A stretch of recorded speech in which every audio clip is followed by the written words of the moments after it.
such threat is the proliferation and use of illegal firearms in our society, which, just like in other jurisdictions, bring untold suffering to many families and communities and the nation as a whole. Only today, Mr. President, we experience the loss of life of 5 members of one family killed by an assailant with an assault weapon.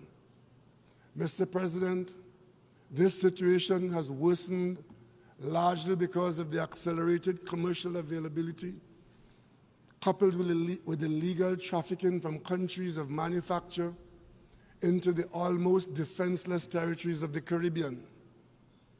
In a population of 1.4 million people in Trinidad and Tobago, we experienced over 600 murders last year, 90% of which involved handguns and increasingly assault weapons.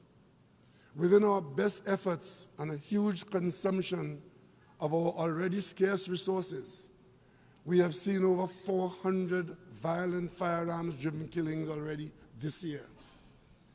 Mr. President, this is a crisis shared by almost all the Caribbean territories and is to be added to the challenges that stand in the way of any successful tackling of the development goals already identified.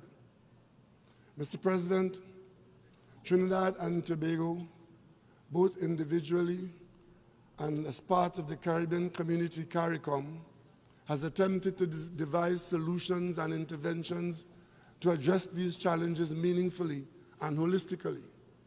For this reason, earlier this year, Trinidad and Tobago hosted the CARICOM Regional Symposium to address crime and violence as a public health issue, as we felt that it was incumbent to promote and encourage dialogue aimed at reducing violence and preventing crime in our society.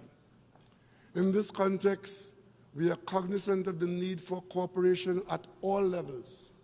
Accordingly, Trinidad and Tobago remains fully committed to the Arms Trade Treaty and its stated objectives. We also look forward to continue to work collaboratively with our regional and international partners, especially the United States, to urgently stem the illicit trade of illegal firearms, most of which are produced by gun manufacturers and promoters based in this country.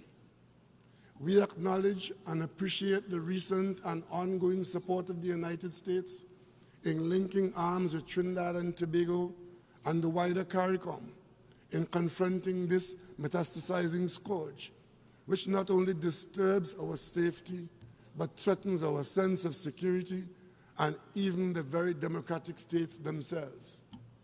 Mr. President, we acknowledge that the proliferation of violent crime, concomitant with other escalating crises, provides fertile conditions to destabilize any country. It is in this context that Trinidad and Tobago supports CARICOM's position that all nations respect the Caribbean Sea as a zone of peace.